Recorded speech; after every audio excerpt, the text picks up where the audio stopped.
You wanted to see me? You are off the case. You own a restaurant too, sir?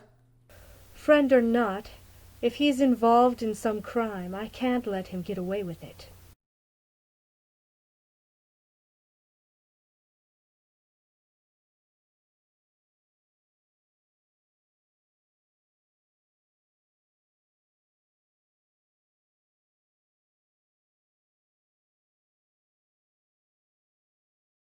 Barely a week had passed since the incident at Mr. Voila's mansion. Detective Charles had been on edge ever since. He was already a laughingstock in the department for having failed yet another case, but the note from Mr. Mischief directly attacked his decision to confiscate cookies, even if it was perfectly according to protocol. Detective, am I interrupting something? Yes. No. What do you want? Chief Elodan would like to see you. What? She wants you in her office ASAP.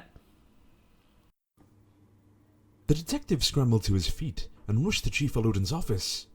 He slowed his pace at her door and knocked politely, then entered. You wanted to see me? The chief motioned for him to close the door, before taking a few files from her desk. She was a tall woman, with jet black hair and piercing eyes. A very intimidating woman, especially since she was the chief of police. Yes, I just read through the reports of your most recent failure with Mr. Mischief, and I can only come to one conclusion.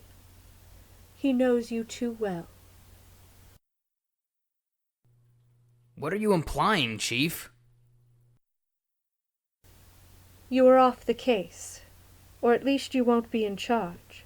I will be taking charge of this case in your stead. What will I be doing then? You will be sticking around to make him think you are still in charge. If he knows he's getting a new enemy, he will prepare for it. Yes, Chief. Now, about this statement from Sorovawila. Don't you find it the least bit suspicious? Why wasn't he there, or concerned at all that a famous thief would be breaking into his mansion?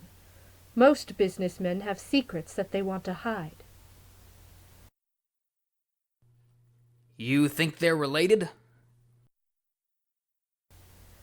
Mr. Voila is known to be eccentric. It is my belief he might have helped Mr. Mischief in that case for laughs and cookies. I want you and Officer Joe to ask him a few more questions, but be subtle. I will go right away, ma'am. As the police prepared, so did their target. Mr. Mischief had just set his sights on his next prey. He had no idea the trap set in store for him. Mike, go get the door. Yes, sir. If it's the press again, send them away.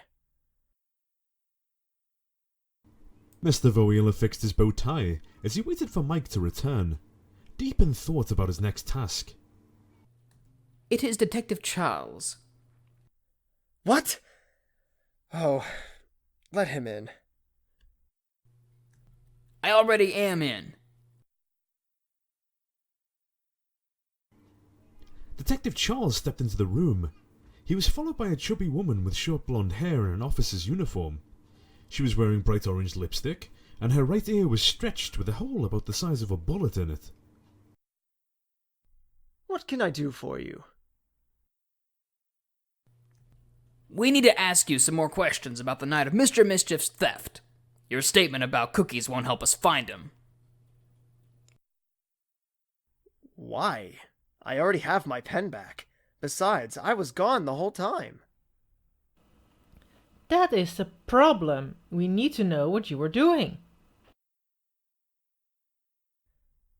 I was enjoying a nice leisurely dinner at my restaurant. You own a restaurant too, sir?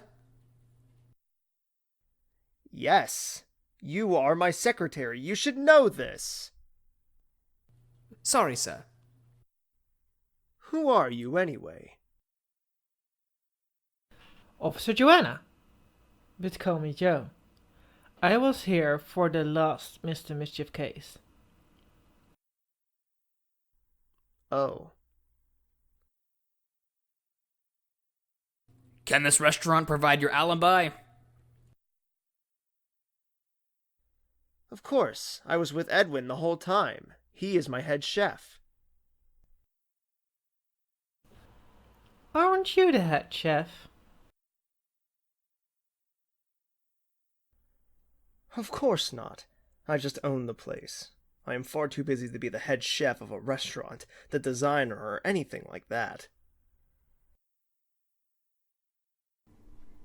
There was an awkward silence as they thought his words over, but Detective Charles got right back to the chase. Tell me where I can find Edwin.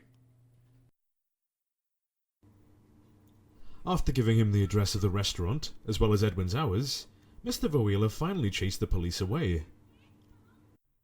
Finally. Why did she have a hole in her ear? Shush. I need to think. Go do something useful. Yes, sir.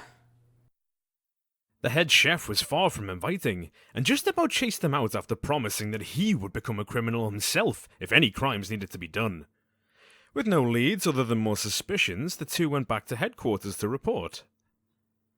Figures. That seems like something Sora would do.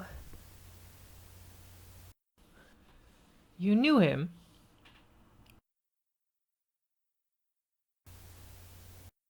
Sora Voila and I were childhood friends. We still would be friends if he didn't keep pulling disappearing acts and acting suspicious. Friend or not, if he's involved in some crime, I can't let him get away with it.